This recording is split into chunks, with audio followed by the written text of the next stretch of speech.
It was 2 years ago that we first did this. We had a round table talking about getting the parishes together.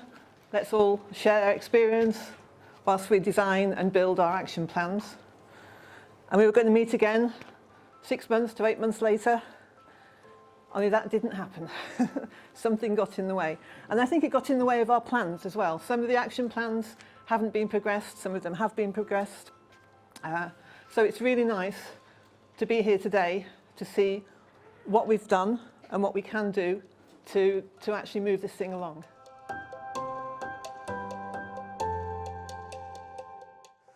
To quote Greta Thunberg, there's been a lot of blah, blah, blah since then. We need to actually make sure those actions happen. So what we want from COP this week is not only the targets and everybody agreeing to those, but actually the solid action plans and how we deliver.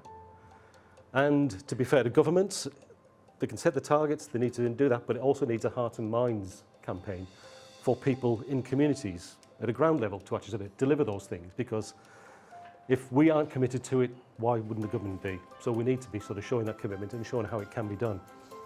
So that's why it's great to be working with communities across Northern Devon. One of the things that I think is we're finding sort of useful is, particularly when dealing with local authorities, emphasising the link between the climate emergency and the ecological emergency. With aspects of this, emphasising to people the speed with which you can have an impact, I think is also quite powerful. Yeah. So, you know, leave a patch of grass for 3 months and it will be full of insects. And so things can happen really quickly in a way which actually kind of promotes a bit of hope. Our breakdown of our 50% saving, we're looking at really looking at setting your carbon footprint, then looking at staff engagement, student engagement, your client engagement to reduce their behavioural change within your organisation.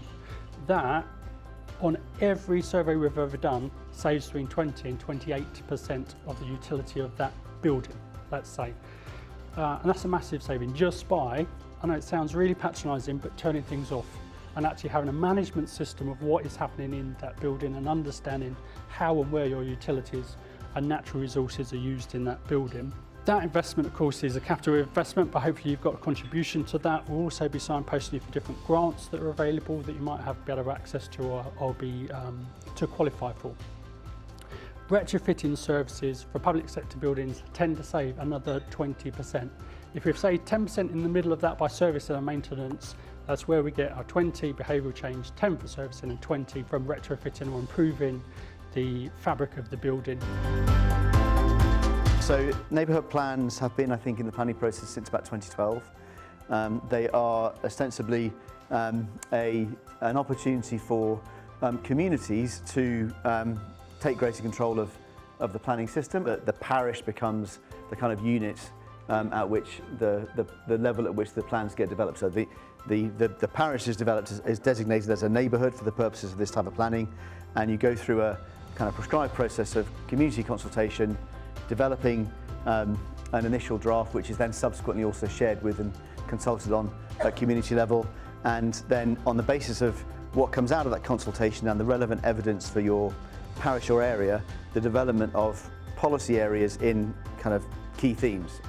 The more information people have, that's when they're going to start to listen and take notice.